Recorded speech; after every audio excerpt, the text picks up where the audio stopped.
How to find liked post on Instagram. Hey everyone, welcome back to the channel.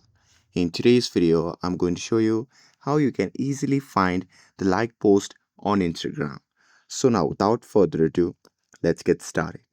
So first thing first, open the Instagram app on your phone and make sure that you are logged in to your account.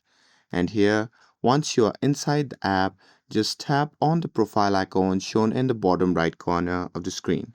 And here, once you are in the profile section, just tap on the three dash icon shown in the top right corner of the screen. And here, once you tap on it, you'll be prompted to the settings section. Now here, once you are in the settings section, if you scroll down, there you can see the option labeled as your activity. So just tap on it, and here inside this option, there at the top you can see the option labeled as likes. So simply tap on it. And here, once you are inside the likes, here you will see a list of posts that you have liked before. And that's it. If you want to review here, you can just tap on the post to review it. And with this, if you found this video helpful, then don't forget to like, share, and subscribe to get updated for more videos.